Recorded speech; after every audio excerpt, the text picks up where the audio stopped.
ನನ್ನ ಬಾಲ್ಯದಿಂದಲೇ ನಾನು ಅನೇಕ ಕಷ್ಟಗಳನ್ನು ಎದುರಿಸಬೇಕಾಯಿತು. ನನ್ನ ದೇಹದ ರೂಪವನ್ನು ನೋಡಿ ಜನರು ತಪ್ಪಾಗಿ ಅರ್ಥ ಮಾಡಿಕೊಳ್ಳುತ್ತಿದ್ದರು. ಕೆಲವರು ನನ್ನನ್ನು ಕೆಟ್ಟ ಮಹಿಳೆ ಅಂತ ಭಾವಿಸಿ ಸ್ಪರ್ಶಿಸಲು ಯತ್ನಿಸ್ತಿದ್ರು. ಆ ಭಯದಿಂದ ನಾನು ಕೋಣೆಯಿಂದ ಹೊರಗೆ ಬರಲು ಸಹ ಹೆದರುತ್ತಿದ್ದೆ. ಜನರು ನಾನು ಮದುವೆಯಾದವಳು, ಮಕ್ಕಳ ತಾಯಿ ಅಂತ ಕಲ್ಪನೆ ಮಾಡಿಕೊಳ್ತಿದ್ರು. ನನಗೆ ಯಾವುದೇ ಸಂಬಂಧಗಳು ಕೂಡಿ ಬರುತ್ತಿರಲಿಲ್ಲ. ಕೊನೆಗೆ ಒಬ್ಬ ಹುಡುಗ ನನ್ನನ್ನು ಇಷ್ಟಪಟ್ಟನು. ಆದರೆ ಮದುವೆಯ ಮೊದಲ ರಾತ್ರಿ ಅವನು ನನ್ನ ಬಟ್ಟೆ ಕಳಚಿ, ನನ್ನ ಹೆಸರು ಕಾವ್ಯ, ನಾನು ಯೌವನದ ಹೊಸ್ತಿಲನ್ನು ದಾಟುತ್ತಿದ್ದೆ. ನನ್ನನ್ನು ನೋಡಿದಾಗ ನನ್ನೊಳಗಿನ ಸ್ತ್ರೀ ಸೌಂದರ್ಯ ತುಂಬ ಸ್ಪಷ್ಟವಾಗಿ ಕಾಣಿಸ್ತಿತ್ತು. ಅದಕ್ಕಾಗಿ ನನ್ನ ತಾಯಿ ಮತ್ತು ಸಹೋದರಿಯರು ನನ್ನನ್ನು ಕೆಣಕುತ್ತಿದ್ದರು. ಅವರು ನನಗೆ ದೊಡ್ಡ ದುಪ್ಪಟ್ಟವನ್ನು ಕೊಟ್ಟಿದ್ದರು. ಆದರೆ ಅದನ್ನು ನಾನು ಸರಿಯಾಗಿ ನಿಭಾಯಿಸಲಾರದೆ ಅದು ಆಗಾಗ ನನ್ನ ಮೇಲಿಂದ ಜಾರಿ ಬೀಳ್ತಿತ್ತು. ಅದನ್ನು ಕಂಡ ತಾಯಿ ನನಗೆ ಕಪಾಳ ಮೋಕ್ಷ ಮಾಡಿ ಗದರಿಸ್ತಿದ್ರು. ನನ್ನಿಂದ ಯಾವುದೇ ತಪ್ಪು ಆಗಿಲ್ಲ, ಮತ್ತ್ಯಾಕೆ ಇವರು ಹೀಗೆ ಮಾಡ್ತಿದ್ದಾರೆ ಅಂತ ನಾನು ಆಶ್ಚರ್ಯಪಡ್ತಿದ್ದೆ. ನನಗೆ ಇನ್ನಿಬ್ಬರು ಸಹೋದರಿಯರು ಇದ್ದರೂ ಅವರಲ್ಲಿ ನಾನು ಹೆಚ್ಚು ಕಡೆಗಣಿಸಲ್ಪಡ್ತಿದ್ದೆ. ನಾನು ಬೆಳೆಯುತ್ತಾ ಬಂದಂತೆ ನನ್ನ ದೇಹದಲ್ಲಿ ಕೆಲವು ವಿಚಿತ್ರ ಬದಲಾವಣೆಗಳು ನಡೆಯುತ್ತಿದ್ದವು. ನನ್ನ ವಯಸ್ಸಿನ ಇತರ ಹುಡುಗಿಯರಲ್ಲಿ ಈ ರೀತಿಯ ಬೆಳವಣಿಗೆ ನಾನು ನೋಡಿರಲಿಲ್ಲ. ನನ್ನ ಅಮ್ಮ ನನಗೆ ಚಳಿ ಇದೆ ಅಂತ ಬಟ್ಟೆಯ ಜೊತೆಗೆ ದುಪ್ಪಟ್ಟವನ್ನು ಹಾಕಿಕೊಳ್ಳಲು ಹೇಳಿದರು. ಅಮ್ಮ ಯಾವಾಗಲೂ ಹೇಳ್ತಿದ್ರು, ಸೆಕೆ ಹೋಗಿದೆ, ಈ ದುಪ್ಪಟ್ಟದಿಂದ ನಿನ್ನನ್ನು ಮುಚ್ಚಿಕೊ, ಇಲ್ದಿದ್ರೆ ಒಂದು ದಿನ ನಿನ್ನ ಹಿಂದೆ ನಮ್ಮ ಮನೆಗೆ ತೊಂದರೆ ಬರುತ್ತದೆ. ನನ್ನ ಎಲ್ಲ ಸಹೋದರಿಯರು ದೀಪಾವಳಿ ಹಬ್ಬದ ರಾತ್ರಿ ಮಾರುಕಟ್ಟೆಗೆ ಹೋಗಲು ಯೋಚಿಸ್ತಿದ್ರು. ನಾನು ಕೂಡ ಬರ್ತೇನೆ ಅಂತ ಹೇಳಿದೆ. ಆದರೆ ಅವರು ನಿರಾಕರಿಸಿ, ಈ ಸಮಯದಲ್ಲಿ ಮಾರುಕಟ್ಟೆ ತುಂಬ ಜನಸಂದಣಿಯಿಂದ ಕೂಡಿರ್ತದೆ, ಪೋಲಿ ಹುಡುಗರು ಎಲ್ಲೆಡೆ ಸುತ್ತಾಡ್ತಿರ್ತಾರೆ ಎಂದರು. ಅದನ್ನು ಕೇಳಿ ನಾನು ಕೇಳಿದೆ, ಅದರಲ್ಲೇನು, ಜನಸಂದಣಿಯಲ್ಲಿ ಖುಷಿ ಇರುತ್ತದೆ. ನಾನು ನನ್ನ ಆಯ್ಕೆಯ ಬಳೆಗಳು ಮತ್ತು ಇತರ ವಸ್ತುಗಳನ್ನು ಸಹ ಖರೀದಿಸಲು ಬಯಸುತ್ತೇನೆ. ಅದಕ್ಕೆ ನನ್ನ ತಂಗಿ ಉತ್ತರಿಸಿದಳು, ನಾವು ನಿನ್ನನ್ನು ಕರೆದುಕೊಂಡು ಹೋದರೆ ನಗರದ ಎಲ್ಲ ಹುಡುಗರು ನಿನ್ನನ್ನು ನೋಡಲು ಪ್ರಾರಂಭಿಸ್ತಾರೆ. ನಮಗೆ ಮುಜುಗರವಾಗುತ್ತೆ. ನೀನು ಮನೆಯಲ್ಲೇ ಇರು, ನಿನಗೆ ಬೇಕಾದುದನ್ನು ನಾವೇ ತರುತ್ತೇವೆ. ಈ ಮಾತು ಕೇಳಿ ನಾನು ನನ್ನ ಕೋಣೆಗೆ ಹೋಗಿ ಜೋರಾಗಿ ಅಳಲು ಪ್ರಾರಂಭಿಸಿದೆ. ನಂತರ ಕನ್ನಡಿಯ ಮುಂದೆ ನಿಂತು ನನ್ನನ್ನೇ ನೋಡಿಕೊಳ್ಳಲು ಶುರು ಮಾಡಿದೆ. ನಾನು ನನ್ನನ್ನೇ ಕೇಳಿಕೊಂಡೆ, ನನ್ನ ತಪ್ಪೇನು?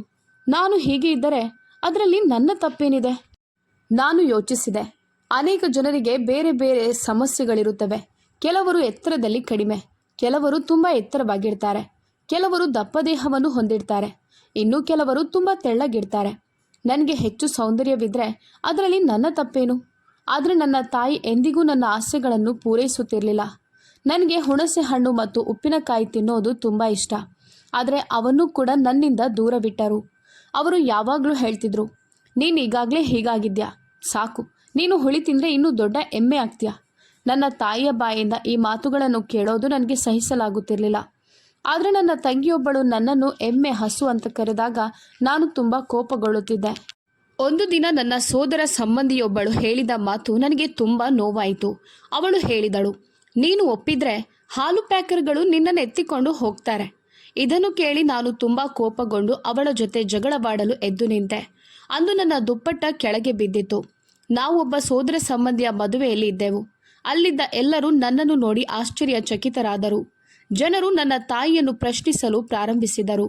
ಜನರು ನನ್ನ ತಾಯಿಯನ್ನು ಕೇಳುತ್ತಿದ್ದರು, ನೀವು ಎಲ್ಲರಿಂದ ಯಾಕೆ ದೂರವಿರ್ತೀರಿ? ನೀವು ಹೆಚ್ಚು ಬಂದು ಹೋಗೋದಿಲ್ಲ ಯಾಕೆ? ನೀವು ಅವಳನ್ನು ಎಲ್ಲಿಗೂ ಕರೆದುಕೊಂಡು ಹೋಗೋದಿಲ್ಲ. ಅವಳು ಮೊದಲು ಯಾರಿಗೂ ಹೇಳದೆ ಮದುವೆಯಾಗಿ ನಂತರ ವಿಚ್ಛೇದನ ಪಡೆದು ಹಿಂತಿರುಗಿದ್ದಾಳೆ. ಅದನ್ನು ಕೇಳಿ ನನ್ನ ತಾಯಿ ಕೋಪದಿಂದ ಹೇಳಿದರು, ನೀವು ಏನು ಹೇಳ್ತಿದ್ದೀರಿ? ನನ್ನ ಮಗಳಿಗೆ ಇನ್ನೂ ಮದುವೆಯೇ ಆಗಿಲ್ಲ. ಆ ದಿನದಿಂದ ನನ್ನ ತಾಯಿ ನನ್ನನ್ನು ಯಾವುದೇ ಮದುವೆಗೆ ಕರೆದೊಯ್ಯುವುದನ್ನು ನಿಲ್ಲಿಸಿದರು. ಅದು ಮದುವೆಗಳಿಗೆ ಹೋಗಲು ಇಷ್ಟಪಡುವ ವಯಸ್ಸಾಗಿತ್ತು.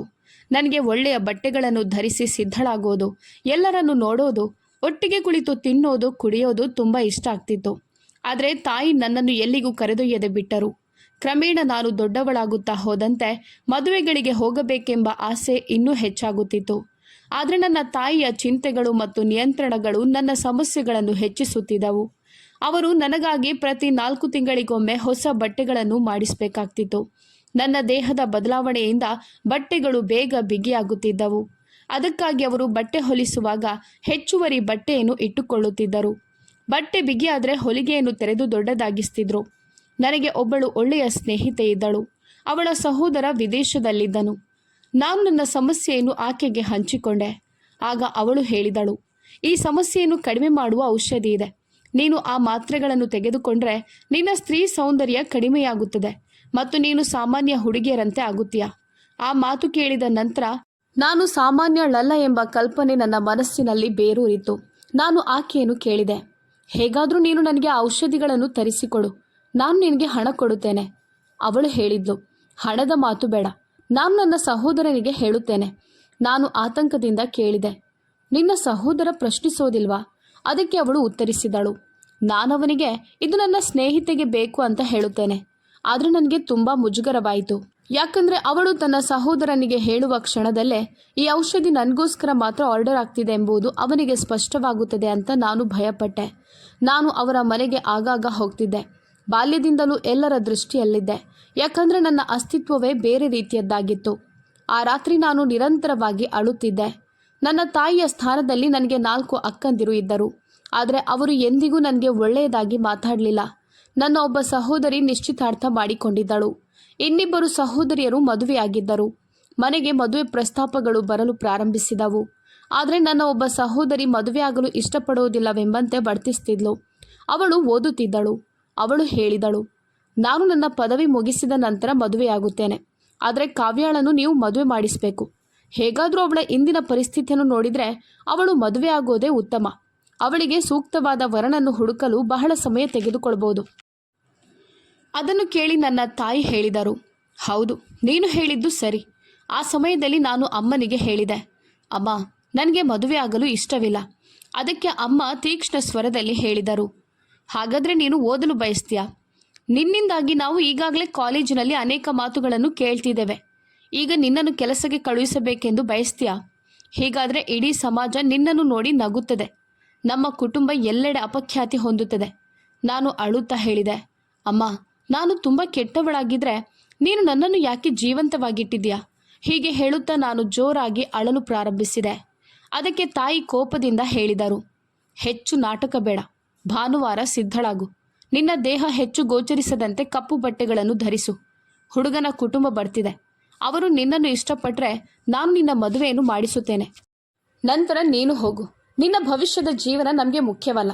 ನಿನ್ನ ಸಮಸ್ಯೆಗಳ ವಿರುದ್ಧ ನೀನೇ ಹೋರಾಡಬೇಕು. ತಾಯಿ ಕಟ್ಟುನಿಟ್ಟಿನ ಸ್ವರದಲ್ಲಿ ಹೇಳಿದರು. ಒಂದು ದಿನ ನಮ್ಮ ಅತ್ತೆಯ ಮಗ, ಅಂದರೆ ನಮ್ಮ ಸೋದರ ಸಂಬಂಧಿ ಮನೆಗೆ ಬಂದಿದ್ದ. ಅವನು ಅಂಗಳದಲ್ಲಿ ಕುಳಿತಿದ್ದನು ಮತ್ತು ನನ್ನ ತಾಯಿ ಅವನೊಂದಿಗೆ ಮಾತನಾಡುತ್ತಿದ್ದರು. ಆ ಸಮಯದಲ್ಲಿ ನಾನು ಅಂಗಳವನ್ನು ಗುಡಿಸುತ್ತಿದ್ದೆ. ತಾಯಿ ನನ್ನನ್ನು ನೋಡಿದ ತಕ್ಷಣ ನನ್ನ ಬಳಿಗೆ ಬಂದು, ಇಲ್ಲಿಂದ ಹೋಗು, ನಿನ್ನ ಕೋಣೆಗೆ ಹೋಗು. ನೀನಿಲ್ಲಿ ಏನು ಮಾಡ್ತಿದ್ಯಾ ಎಂದು ಕೇಳಿದರು. ನಾನು, ಅಮ್ಮ, ನಾನು ಗುಡಿಸ್ತಿದ್ದೇನೆ ಎಂದೆ. ಆಗ ತಾಯಿ ಕೋಪದಿಂದ, ಗುಡಿಸ್ಬೇಡ, ನೆಲದ ಮೇಲೆ ಕುಳಿತುಕೊಳ್ಬೇಕಾದ ಕೆಲಸ ಮಾಡಬೇಡ, ಇಲ್ಲಿಂದ ಎದ್ದೇಳು ಎಂದರು. ಆ ಹುಡುಗನ ಮುಂದೆ ತಾಯಿ ನನ್ನನ್ನು ತುಂಬ ಅವಮಾನಿಸಿದರು. ಅವನು ಏನು ಯೋಚಿಸಿದ್ನೋ ಎಂಬುದೇ ನನಗೆ ತಿಳಿಯಲಿಲ್ಲ. ನಾನು ಅವನಿಗಿಂತ 3 ವರ್ಷ ದೊಡ್ಡವಳಾಗಿದ್ದೆ. ನನಗೆ ತುಂಬ ಮುಜುಗರವಾಯಿತು. ನಾನು ನನ್ನ ಕೋಣೆಗೆ ಓಡಿ ಅಳಲು ಪ್ರಾರಂಭಿಸಿದೆ. ನಂತರ ತಾಯಿ ಮತ್ತೆ ಹೇಳಿದರು, ನೀನು ನಿನ್ನನ್ನು ನೋಡಿದ್ಯಾ? ನೀನು ಎಮ್ಮೆ ಥರ ಆಗಿದ್ಯಾ? ಹಾಗಿದ್ರೂ ಅವನ ಮುಂದೆ ತೋರಿಸ್ತಿದ್ಯಾ? ನಿನ್ನನ್ನು ತೋರಿಸಿಕೊಳ್ಳುವ ಹವ್ಯಾಸ ನಿನಗಿದೆ. ನಾನು ಉತ್ತರಿಸಿದೆ, ನಾನು ಯಾರಿಗೆ ತೋರಿಸಿಕೊಳ್ಳಲು ಬಯಸಿದ್ದೆ? ಅವನು ನನಗಿಂತ ಚಿಕ್ಕವನು. ಅದಕ್ಕೆ ತಾಯಿ ಕಟ್ಟುನಿಟ್ಟಿನ ಸ್ವರದಲ್ಲಿ, ಅವನು ಚಿಕ್ಕವನಲ್ಲ. ಅವನು ಚಿಕ್ಕವನಂದರೆ ನೀನು ಕೂಡ ಚಿಕ್ಕವಳೆ. ಹುಷಾರಾಗಿರು. ಇನ್ನೊಂದು ಬಾರಿ ನೀನು ಅವನ ಮುಂದೆ ಬಂದರೆ ನಾನು ಕೂಡಲೇ ನಮ್ಮ ಸಂಬಂಧಿಕರನ್ನು ಕರೆಯುತ್ತೇನೆ ಎಂದರು. ನಾನು ತುಂಬ ಅಳುತ್ತಾ ಇದ್ದೆ. ನನ್ನ ಕಣ್ಣುಗಳು ಊದಿಕೊಂಡವು. ಮರುದಿನ ನನ್ನ ಚಿಕ್ಕಮ್ಮ ಮನೆಗೆ ಬಂದರು. ಅವರು ಕೇಳಿದರು, ನಿನ್ನ ಕಣ್ಣುಗಳಿಗೆ ಏನಾಯಿತು? ನಾನು ಉತ್ತರಿಸಿದೆ, ನನಗೆ ಸೋಂಕಾಗಿದೆ. ಆಗ ಅವರು ಹೇಳಿದರು, ಇದಕ್ಕೆ ಸ್ವಲ್ಪ ಔಷಧಿ ಹಾಕಿಸು, ಇಲ್ದಿದ್ರೆ ಅದು ಹೆಚ್ಚಾಗುತ್ತದೆ. ಆದರೆ ಈ ನೋವಿಗೆ ಯಾವ ಔಷಧಿಯೂ ಇಲ್ಲ ಅಂತ ನಾನವರಿಗೆ ಹೇಗೆ ಹೇಳಲಿ? ನಾನು ಸುಮ್ಮನಿದ್ದೆ. ಏನು ಹೇಳಬೇಕಿತ್ತು? ನನ್ನ ತಾಯಿಯೊಂದಿಗೆ ಜಗಳವಾಡಲು ನನಗೆ ಸಾಧ್ಯವಾಗಲಿಲ್ಲ. ಅವರು ನನ್ನ ತಾಯಿ ಅಂತ ನನಗೆ ತಿಳಿದಿತ್ತು. ಆದರೆ ಬಹುಶಃ ನಾನು ಅವರ ಮಗಳೆಂಬುದನ್ನು ಅವರು ಮರೆತಿರಬಹುದು. ನಾನು ವಯಸ್ಸಿನಲ್ಲಿ ಚಿಕ್ಕವಳಾಗಿದ್ದರೂ ನನ್ನ ದೇಹದ ರಚನೆಯಿಂದ ನಾನು ದೊಡ್ಡವಳಂತೆ ಕಾಣುತ್ತಿದ್ದೆ. ಸಂಜೆ ಸಂಬಂಧಿಕರು ನನ್ನನ್ನು ನೋಡಲು ಬಂದಾಗ ನಾನು ಕಪ್ಪು ಬಟ್ಟೆ ಧರಿಸಿದ್ದೆ. ತಾಯಿ ಕೋಣೆಗೆ ಬಂದು ನನ್ನನ್ನು ನೋಡಿದರು. ನಾನು ಕೇಳಿದೆ, ಅಮ್ಮ, ನಾನು ಹೇಗಿದ್ದೇನೆ? ನಾನು ತುಂಬ ಸುಂದರವಾಗಿ ಕಾಣ್ತಿದ್ದೇನಲ್ವಾ? ಆಗ ಅವರು ಹೇಳಿದರು, ಇದೇನು, ಈ ಸೂಟ್ಗೆ ನೀನು ಈ ದುಪ್ಪಟ್ಟವನ್ನು ಯಾಕೆ ಹಾಕಿಕೊಂಡಿದ್ಯಾ? ನಾನು ಹೇಳಿದೆ, ಇದರದ್ದೇ ದುಪ್ಪಟ್ಟ ಇದು. ತಾಯಿ ಹೇಳಿದರು, ಇದು ತುಂಬ ಚಿಕ್ಕದಾಗಿದೆ. ಅವರು ತಕ್ಷಣ ನನ್ನ ಇನ್ನೊಬ್ಬ ಸಹೋದರಿಯನ್ನು ಕರೆದು, ಈ ಸೂಟ್ಗೆ ಹೊಂದುವ ದೊಡ್ಡ ದುಪ್ಪಟ್ಟವನ್ನು ತಂದು ಕೊಡು ಎಂದರು. ನನ್ನ ಸಹೋದರಿ ಆ ದುಪ್ಪಟ್ಟವನ್ನು ತಂದಳು. ಅದು ತುಂಬ ದೊಡ್ಡದಾಗಿತ್ತು. ನಾನು ಕೇಳಿದೆ, ಅಮ್ಮ, ನಾನು ಈ ದುಪ್ಪಟ್ಟವನ್ನು ಹೇಗೆ ಹಾಕಿಕೊಳ್ಳಲಿ? ಅಮ್ಮ ಕಠೋರವಾಗಿ ಹೇಳಿದರು, ನೀನದನ್ನು ಹಾಕಲೇಬೇಕು. ನಿನ್ನನ್ನು ನೀನೇ ಮರೆಮಾಡಿಕೊಂಡು ಶಾಂತವಾಗಿ ಕುಳಿತುಕೋ. ಹೆಚ್ಚು ಬಾಗ್ಬೇಡ. ಅವರ ಮಾತುಗಳು ನನಗೆ ವಿಚಿತ್ರವೆನಿಸಿತು. ಆದರೆ ಅವರು ನನ್ನ ಮುಖ ಮಾತ್ರ ಕಾಣುವಂತೆ ದುಪ್ಪಟ್ಟವನ್ನು ಸುತ್ತಿದರು. ನಂತರ ಅವರು 15 ನಿಮಿಷಗಳ ನಂತರ ಚಹಾ ಹಿಡಿದು ಹೊರಗೆ ಬಾ ಎಂದರು. ಹುಡುಗನ ಕುಟುಂಬ ಬಂದಿತ್ತು. ಹುಡುಗನ ತಾಯಿ, ಚಿಕ್ಕಮ್ಮ ಮತ್ತು ಅಜ್ಜಿ. ಅವರು ಅಮ್ಮನ ಜೊತೆ ಮಾತನಾಡ್ತಿದ್ರು. ಅಷ್ಟರಲ್ಲಿ ನನ್ನ ಸಹೋದರಿ ಬಂದು ನನಗೆ ಸುದ್ದಿ ಕೊಟ್ಟಳು. ಅವಳು ನಗುತ್ತಾ ಹೇಳಿದಳು, ಈ ಜನರು ಅವಿಭಕ್ತ ಕುಟುಂಬದವರು. ಅವರ ಮನೆ ಪುರುಷರಿಂದ ತುಂಬಿರುತ್ತದೆ. ಅಲ್ಲಿ ನೀನು ಹೋದರೆ ಏನಾಗುತ್ತದೆಯೋ? ಹಳೆಯ ದಿನಗಳಲ್ಲಿ ಈಜಿಪ್ಟಿನವರ ಕಣ್ಣು ಮಾತ್ರ ಕಾಣುವಂತೆ ಸುತ್ತಿಕೊಳ್ತಿದ್ದಂತೆ ನೀನು ಕೂಡ ಮರೆ ಮಾಡಿಕೊಳ್ಬೇಕಾಗುತ್ತದೆ. ಅವಳು ನಗಲು ಪ್ರಾರಂಭಿಸಿದಳು. ಆ ನಗುವಿನ ಶಬ್ದ ನನ್ನ ಮನಸ್ಸಿನಲ್ಲಿ ಪ್ರತಿಧ್ವನಿಸುತ್ತಲೇ ಇತ್ತು. ಸುಮಾರು 20 ನಿಮಿಷಗಳ ನಂತರ ನಾನು ಹೊರಗೆ ಬಂದೆ. ಅವರು ನನ್ನನ್ನು ನೋಡಿದ ತಕ್ಷಣ ವಿಚಿತ್ರವಾಗಿ ಪ್ರತಿಕ್ರಿಯಿಸಿದರು. ನಾನು ಸೋಫಾದಲ್ಲಿ ಕುಳಿತಾಗ ನನ್ನ ದುಪ್ಪಟ್ಟ ಸ್ವಲ್ಪ ಜಾರಿತು. ನಾನು ಅಜಾಗರೂಕಳಾಗಿದ್ದರಿಂದ ಅದನ್ನು ಹಿಡಿದು ಸರಿಪಡಿಸಲು ಸಾಧ್ಯವಾಗಲಿಲ್ಲ. ಅವರು ಹೇಳಿದರು, ಸಹೋದರಿ, ಕೆಟ್ಟದಾಗಿ ಭಾವಿಸಬೇಡಿ. ನಿಮ್ಮ ಮಗಳು ಮೊದಲು ಮದುವೆಯಾಗಿದ್ದಾಳೆ? ನನ್ನ ತಾಯಿ ಉತ್ತರಿಸಿದರು, ಇಲ್ಲ, ಅವಳು ಹೇಗೆ ಮದುವೆಯಾಗುತ್ತಾಳೆ? ಅವಳು ಇನ್ನೂ ಕಿರಿಯ ಮಗಳು. ಅವರು ಮತ್ತೆ ಹೇಳಿದರು, ಅವಳು ಮದುವೆಯಾದ ಹುಡುಗಿಯಂತೆ ಕಾಣುತ್ತಾಳೆ. ಹಾಲುಣಿಸುವ ತಾಯಂದಿರ ಸ್ಥಿತಿಯಂತೆ ಅವಳ ದೇಹವಿದೆ. ಅವಳಿಗೆ 2-3 ಮಕ್ಕಳಿದ್ದಾರೆ ಎನ್ನುವಂತೆ ತೋರುತ್ತದೆ. ಅವಿವಾಹಿತ ಹುಡುಗಿಯರು ಹೀಗೆ ಕಾಣೋದಿಲ್ಲ. ಸಾಮಾನ್ಯವಾಗಿ ಅವಿವಾಹಿತ ಹುಡುಗಿಯರು ತೆಳ್ಳಗಿರ್ತಾರೆ. ಮದುವೆಯಾದ ನಂತರ ಮಾತ್ರ ಮಹಿಳೆಯ ತೂಕ ಹೆಚ್ಚಾಗಿ ದೇಹದ ರಚನೆ ಬದಲಾಗುತ್ತದೆ. ಆದರೆ ಮದುವೆಗೆ ಮೊದಲು ನಾವು ಇಂತಹ ಹುಡುಗಿಯರನ್ನು ನೋಡಿರಲಿಲ್ಲ. ನನ್ನ ತಾಯಿ ಶಾಂತವಾಗಿ ಹೇಳಿದರು, ಇಲ್ಲ, ಹಾಗೇನೂ ಇಲ್ಲ. ನಾವು ನಿಮ್ಮ ಮುಂದೆ ಪ್ರಮಾಣ ಮಾಡಲು ಸಿದ್ಧವಿದ್ದೇವೆ. ಅವರು ತಕ್ಷಣ ಪ್ರತಿಕ್ರಿಯಿಸಿದರು, ಇಲ್ಲ, ವಿಷಯ ಬೇರೆಯೇ ಇದೆ ಎಂದು ನಾವು ಭಾವಿಸುತ್ತೇವೆ. ನಮ್ಮ ಮಗ ತುಂಬ ಪ್ರಿಯವಾದವನು.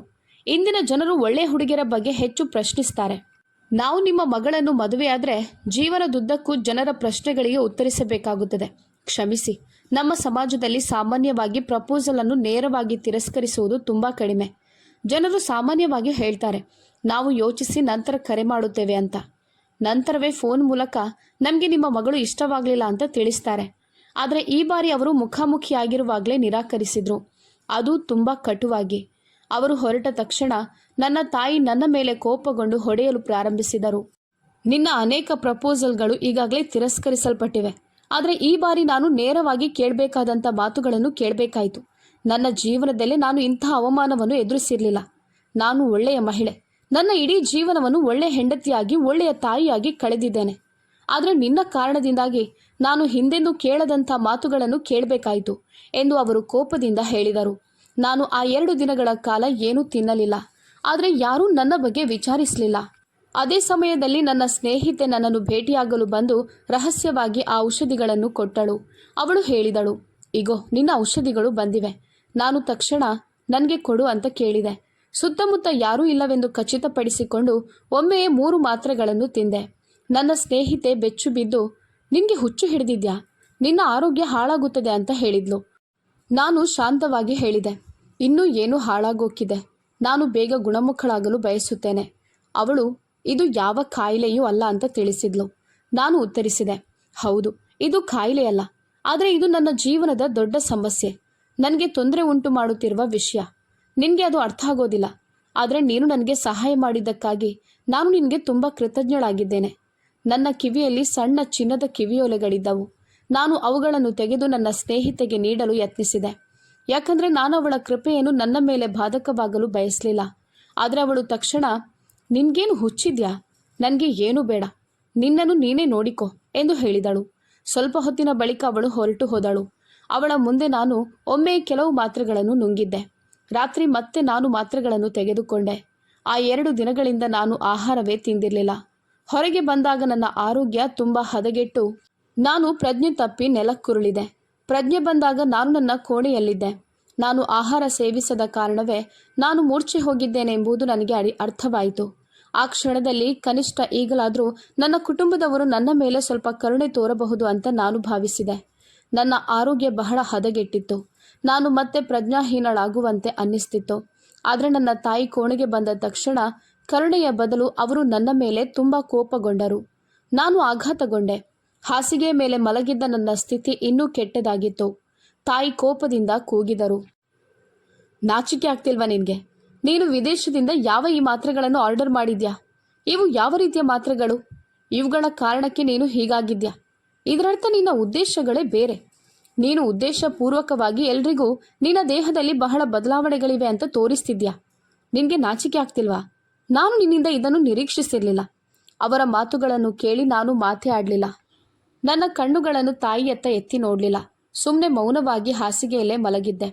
ತಾಯಿ ಆ ಔಷಧಿಗಳನ್ನು ತೆಗೆದುಕೊಂಡು ಬಾತ್ರೂಮ್ಗೆ ಎಸೆದು ಅವುಗಳ ಮೇಲೆ ನೀರು ಸುರಿದರು. ನಂತರ ಅವರು ಕಟ್ಟುನಿಟ್ಟಾಗಿ ಹೇಳಿದರು, ನೀನು ಮತ್ತೆ ಹೀಗೆ ವರ್ತಿಸಿದ್ರೆ ನಾನು ನಿನ್ನನ್ನು 4 ಮಕ್ಕಳ ತಂದೆಯಾದ ವಿದುರನೊಂದಿಗೆ ಮದುವೆ ಮಾಡುತ್ತೇನೆ. ನಂತರ ನೀನು ಇತರರ ಮಕ್ಕಳನ್ನು ನೋಡಿಕೊಳ್ಬೇಕಾಗುತ್ತದೆ. ಅದರ ನಂತರ 2 ವಾರಗಳ ಕಾಲ ಮನೆಯಲ್ಲಿರುವ ಯಾರೂ ನನ್ನೊಂದಿಗೆ ಮಾತನಾಡಲಿಲ್ಲ. ನಾನು ಮನೆಯಲ್ಲಿ ಇಲ್ಲದವಳಂತೆ ವರ್ತಿಸಿದ್ರು. ಯಾರೂ ನನಗೆ ಊಟದ ಬಗ್ಗೆ ಕೇಳಲಿಲ್ಲ. ಯಾರೂ ನನ್ನೊಂದಿಗೆ ಒಂದು ಮಾತು ಕೂಡ ಆಡಲಿಲ್ಲ. ನಾನು ಸಂಪೂರ್ಣವಾಗಿ ಒಂಟಿಯಾಗಿದ್ದೆ.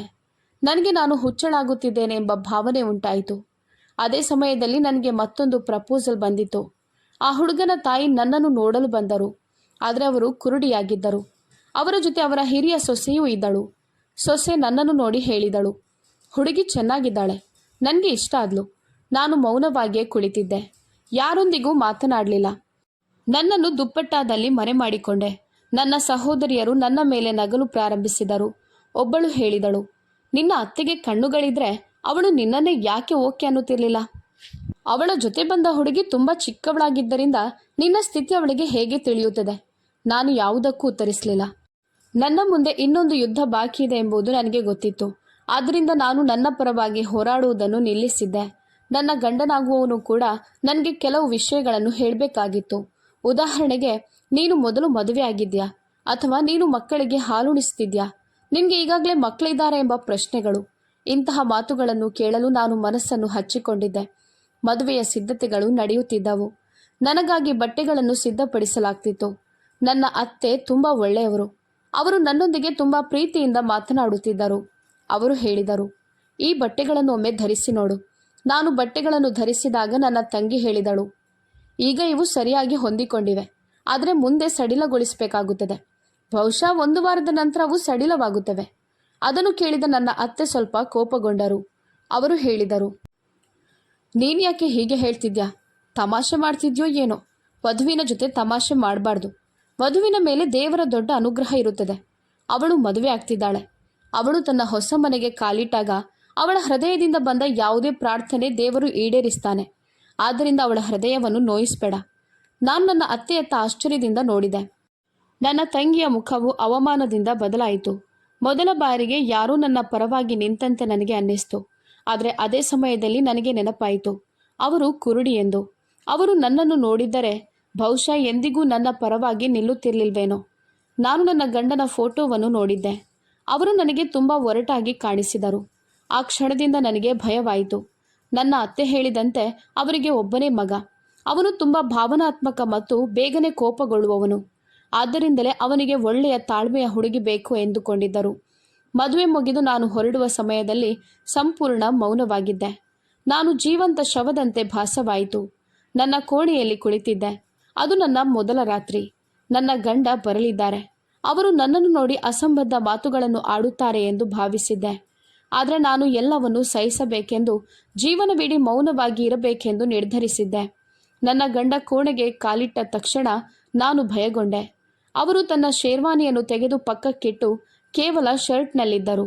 ಅವರು ಬಂದು ನನ್ನ ಮುಸುಕು ಎತ್ತಿದರು. ಅವರು ನಿಧಾನವಾಗಿ ಹೇಳಿದರು, ವಾವ್, ನೀನು ತುಂಬ ಸುಂದರವಾಗಿದ್ಯಾ. ನನಗೆ ಆಶ್ಚರ್ಯವಾಯಿತು. ಎಲ್ಲವೂ ಯಾಕೆ ಸಾಮಾನ್ಯವಾಗಿ ನಡೆಯುತ್ತಿದೆ? ನಂತರ ಅವರು ಮೊದಲ ರಾತ್ರಿಯ ಉಡುಗೊರೆಯನ್ನು ನನ್ನ ಮುಂದೆ ಇಟ್ಟು ಕೇಳಿದರು, ನನ್ನ ಉಡುಗೊರೆ ನಿಮಗೆ ಇಷ್ಟ ಆಯ್ತಾ? ಅದಾದ ಬಳಿಕ ಅವರು ನನ್ನೊಂದಿಗೆ ಹಿತವಾಗಿ ಮಾತನಾಡಲು ಪ್ರಾರಂಭಿಸಿದರು. ನಮ್ಮ ಜೀವನ ಇಂದಿನಿಂದ ಪ್ರಾರಂಭವಾಗುತ್ತದೆ. ನಾವು ಪರಸ್ಪರ ಬೆಂಬಲಿಸ್ತೇವೆ. ಯಾವಾಗಲೂ ಒಬ್ಬರನ್ನೊಬ್ಬರು ಕೈ ಹಿಡಿದು ನಿಲ್ಲುತ್ತೇವೆ. ನನಗೆ ನಿನ್ನ ಮೇಲೆ ತುಂಬ ಭರವಸೆ ಇದೆ. ನಿನ್ನೊಂದಿಗೆ ನನ್ನ ಜೀವನ ಸುಂದರವಾಗಿರುತ್ತದೆ ಅಂತ ಅನ್ನಿಸ್ತಿದೆ. ರಾತ್ರಿ ಕಳೆದು ಹೋಯಿತು. ಮರುದಿನ ಬಂದಿತು. ನನ್ನ ಗಂಡ ಇನ್ನೂ ಅಚ್ಚರಿಯ ರೀತಿಯಲ್ಲಿ ಸಾಮಾನ್ಯವಾಗಿ ವರ್ತಿಸ್ತಿದ್ರು. ಒಂದು ದಿನ ಅವರು ಯಾರೊಂದಿಗೋ ಫೋನ್ನಲ್ಲಿ ಮಾತನಾಡುತ್ತಿದ್ದರು. ಬಹುಶಃ ಅವರ ಮದುವೆಗೆ ಅಭಿನಂದನೆ ತಿಳಿಸುತ್ತಿದ್ದವರಾಗಿರ್ಬೋದು. ನಾನವರ ಸಂಭಾಷಣೆಯನ್ನು ಕೇಳಿದೆ. ಅವರು ಹೇಳುತ್ತಿದ್ದರು, ಇದು ದೇವರ ದೊಡ್ಡ ಅನುಗ್ರಹ. ನನಗೆ ಒಳ್ಳೆಯ ಜೀವನ ಸಂಗಾತಿ ಸಿಕ್ಕಿದ್ದಾಳೆ. ಅವಳು ತುಂಬ ಸುಂದರಿ. ನಾನವಳೊಂದಿಗೆ ತುಂಬ ಸಂತೋಷವಾಗಿದ್ದೇನೆ. ನನ್ನ ಜೀವನ ತುಂಬ ಚೆನ್ನಾಗಿರುತ್ತದೆ ಅಂತ ಭಾಸವಾಗ್ತಿದೆ. ಪ್ರತಿಯೊಬ್ಬ ಪುರುಷನು ಇಂಥ ಹೆಂಡತಿಯನ್ನು ಬಯಸುತ್ತಾನೆ. ನನ್ನ ಕನಸುಗಳು ನನಸಾಗಿವೆ. ನಾನು ಯಾವಾಗಲೂ ಇಷ್ಟು ಸುಂದರಿಯಾದ ಹೆಂಡತಿಯನ್ನು ಬಯಸ್ತಿದ್ದೆ. ಹೆಂಡತಿ ನಿಮ್ಮ ಆಯ್ಕೆಯಾಗಿದ್ದರೆ ಜೀವನ ಅದ್ಭುತವಾಗುತ್ತದೆ. ನಾನು ಬೆರಗಾದೆ. ನಾನವನ ಆಯ್ಕೆಯವಳೇನಾ? ಅವನು ಬಯಸಿದ್ದ ಹೆಂಡತಿಯಾಗಿದ್ದೇನಾ ಎಂದು ನನ್ನ ಮನಸ್ಸು ಗೊಂದಲಕ್ಕೊಳಗಾಯಿತು. ಮದುವೆಯ 3 ದಿನಗಳ ನಂತರ ನನ್ನ ತಾಯಿ ನಮಗಾಗಿ ಒಂದು ಪಾರ್ಟಿ ಏರ್ಪಡಿಸಿದರು. ನಾನು ನನ್ನ ಗಂಡನೊಂದಿಗೆ ಮನೆಗೆ ಕಾಲಿಟ್ಟಾಗ ತಾಯಿ ತಕ್ಷಣವೇ ನನ್ನ ಕಡೆ ನೋಡಿ ಕೋಪದಿಂದ ಕೇಳಿದರು, ನೀನು ಯಾವ ರೀತಿಯ ಬಟ್ಟೆ ಧರಿಸಿದ್ಯಾ? ಮೇಲಿಂದ ದೊಡ್ಡ ದುಪ್ಪಟ್ಟ ಹಾಕಬೇಕಿತ್ತು. ನಾನು ಶಾಂತವಾಗಿ ಉತ್ತರಿಸಿದೆ, ಇದರ ಅಗತ್ಯವಿಲ್ಲ. ಸೂಟ್ನೊಂದಿಗೆ ಬಂದಿದ್ದ ದುಪ್ಪಟ್ಟವನ್ನು ನಾನು ಚೆನ್ನಾಗಿ ಧರಿಸಿದ್ದೇನೆ. ನನ್ನ ಗಂಡನಿಗೂ ಅದು ಇಷ್ಟವಾಗಿದೆ. ತಾಯಿ ನನ್ನನ್ನು ಆಶ್ಚರ್ಯದಿಂದ ನೋಡಿ ಹೇಳಿದರು, ನಿನ್ನ ಗಂಡ 1 ವಾರದಲ್ಲಿ ನಿನ್ನನ್ನು ಬಿಟ್ಟು ಹೋಗುತ್ತಾನೆ. ಆಗ ನಾನು ಧೈರ್ಯದಿಂದ ಉತ್ತರಿಸಿದೆ, ಅವರು 1 ವಾರ ಮಾತ್ರವಲ್ಲ, ಇಡೀ ಜೀವನ ಪರ್ಯಂತ ನನ್ನನ್ನು ಬಿಡೋದಿಲ್ಲ. ನನ್ನ ಗಂಡ ತಕ್ಷಣವೇ ಅಮ್ಮನ ಕಡೆ ನೋಡಿ ಹೇಳಿದರು, ಏನಾಯಿತು ಆಂಟಿ, ಏನಾದರೂ ಸಮಸ್ಯೆನಾ? ಅಮ್ಮ ನಾಚಿಕೊಂಡಂತೆ ಹೇಳಿದರು, ಇಲ್ಲ ಮಗನೇ, ಏನೂ ಸಮಸ್ಯೆ ಇಲ್ಲ. ನಂತರ ನಾವು ಊಟಕ್ಕೆ ಕುಳಿತೆವು. ನನ್ನ ಸಹೋದರಿಯರು ಅಲ್ಲಿದ್ದರು. ಎಲ್ಲರ ಮುಂದೆಯೂ ನನ್ನ ಗಂಡ ನನ್ನನ್ನು ತುಂಬ ಹೊಗಳಿದರು. ಅವರು ಹೇಳಿದರು, ಕಾವ್ಯ ನನ್ನ ಜೀವನದಲ್ಲಿ ಬಂದಮೇಲೆ ನನ್ನ ಜೀವನ ಸಂಪೂರ್ಣವಾಗಿದೆ. ನಾನು ತುಂಬ ಸಂತೋಷವಾಗಿದ್ದೇನೆ. ಅವರು ನನ್ನನ್ನು ಪ್ರೀತಿಯಿಂದ ನೋಡಿಕೊಳ್ಳುತ್ತಿದ್ದರು. ನಾವು ಒಂದೇ ತಟ್ಟೆಯಲ್ಲಿ ಊಟ ಮಾಡಿದ್ದೆವು. ಊಟದ ನಂತರ ಅವರು ನನ್ನನ್ನು ಹೊರಗೆ ವಾಕಿಂಗ್ಗೆ ಕರೆದೊಯ್ದರು. ಅವರು ನನ್ನನ್ನು ದೊಡ್ಡ ದುಪ್ಪಟ್ಟದಲ್ಲಿ ಮುಚ್ಚಿಕೊಳ್ಳುವಂತೆ ಕೇಳಲಿಲ್ಲ. ಅವರ ಬಳಿ ಕಾರಿತ್ತು. ನಾವು ಕಾರಿನಲ್ಲಿ ಕುಳಿತುಕೊಳ್ಳೋಣ ಅಂತ ಹೇಳಿದರು. ಅವರು ನನ್ನೊಂದಿಗೆ ತುಂಬ ಸೌಜನ್ಯದಿಂದ ವರ್ತಿಸ್ತಿದ್ರು. ನನ್ನನ್ನು ನೋಡಿ ಮತ್ತೆ ಮತ್ತೆ ನಗುತ್ತಿದ್ದರು. ಕೆಲವೊಮ್ಮೆ ಕಿವಿಯಲ್ಲಿ ಏನೋ ಪಿಸುಗುಟ್ಟುತ್ತಿದ್ದರು. ನಾವಿಬ್ಬರೂ ನಗುತ್ತಿದ್ದೆವು. ಕೆಲವೊಮ್ಮೆ ಅವರು ತಮ್ಮ ಫೋನ್ನಲ್ಲಿ ನಮ್ಮ ಮದುವೆಯ ಫೋಟೋಗಳನ್ನು ತೋರಿಸುತ್ತಿದ್ದರು. ನನ್ನ ತಾಯಿ ಮತ್ತು ನನ್ನ ಸಹೋದರಿಯರು ಇದನ್ನೆಲ್ಲ ಗಮನಿಸುತ್ತಿದ್ದರು. ಅವರ ಮುಖದಲ್ಲಿ ವಿಚಿತ್ರತೆ ಕಾಣಿಸ್ತಿತ್ತು. ನನ್ನ ಪತಿ ನನ್ನನ್ನು ಇಷ್ಟು ಕಾಳಜಿಯಿಂದ ನೋಡಿಕೊಳ್ಳುತ್ತಿರುವುದನ್ನು ನೋಡಿ ಅವರು ಆಶ್ಚರ್ಯಗೊಂಡರು. ಇದು ಮದುವೆಯ ಆರಂಭದಲ್ಲಿ ಮಾತ್ರವಲ್ಲ, ಇಂದಿಗೂ ಮುಂದುವರೆದಿದೆ. ಇಂದು ನಮ್ಮ ಮದುವೆಗೆ 6 ವರ್ಷಗಳು ಕಳೆದಿವೆ. ನನಗೆ 2 ಮಕ್ಕಳಿದ್ದಾರೆ. ಇಂದಿಗೂ ನನ್ನ ಗಂಡನ ವರ್ತನೆ ನನ್ನ ಮೇಲೆ ಹಾಗೆಯೇ ಇದೆ. ನಾವು ತುಂಬ ಸಂತೋಷವಾಗಿದ್ದೇವೆ. ಬಹುಶಃ ಹಲವಾರು ಪುರುಷರು ಹೆಂಡತಿಯ ಭಾವನೆಗಳ ಬಗ್ಗೆ ಹೆಚ್ಚು ಕಾಳಜಿ ವಹಿಸುವುದಿಲ್ಲ. ಆದರೆ ನನ್ನ ಗಂಡ ಮಾತ್ರ ಸೂಪರ್. ನನಗೆ ಒಳ್ಳೆಯ ಗಂಡ ಸಿಕ್ಕಿದ್ದಾರೆ. ಅವರು ನನಗೆ ಯಾವಾಗಲೂ ಪ್ರೀತಿ, ಗೌರವ ಮತ್ತು ಕಾಳಜಿ ವಹಿಸ್ತಾರೆ. ನನ್ನ ತಾಯಿ ಮತ್ತು ಸಹೋದರಿಯರು ನನ್ನ ಹೃದಯಕ್ಕೆ ಅನೇಕ ನೋವನ್ನು ಕೊಟ್ಟಿದ್ದರು. ಆದರೆ ಆ ಎಲ್ಲ ಗಾಯಗಳನ್ನು ಗುಣಪಡಿಸಿದವರು ನನ್ನ ಗಂಡ. ಇಂದಿಗೂ ಅವರು ನನಗೆ ಸಣ್ಣವನಂತಿದ್ದರೂ ಕೀಳರಿಮೆ ಮೂಡಿಸುವ ಒಂದು ಮಾತನ್ನು ಹೇಳಿಲ್ಲ. ನಾನು ಅವರೊಂದಿಗೆ ತುಂಬ ಸಂತೋಷವಾಗಿದ್ದೇನೆ. ಅವರ ತಾಯಿ ತುಂಬ ಒಳ್ಳೆಯ ಮಹಿಳೆ. ಅವರು ಮಗನನ್ನು, ಮಹಿಳೆಯರನ್ನು ಗೌರವಿಸುವ ಪುರುಷನನ್ನಾಗಿ ಬೆಳೆಸಿದ್ದಾರೆ. ಇದು ಸಣ್ಣ ವಿಷಯವಲ್ಲ, ದೊಡ್ಡ ವರದಾನ. ಸ್ನೇಹಿತರೆ, ನಿಮಗೆ ಈ ಕತೆ ಹೇಗನ್ನಿಸ್ತು? ಕಾಮೆಂಟ್ ಮೂಲಕ ನಿಮ್ಮ ಅಭಿಪ್ರಾಯವನ್ನು ತಿಳಿಸಿ. ನೀವು ಕೂಡ ಇದೇ ರೀತಿ ಯಾವುದಾದ್ರೂ ಸಮಸ್ಯೆಗೆ ಸಿಲುಕಿದ್ದೀರಾ? ನಮಗೆ ಬರೆದು ತಿಳಿಸಿ.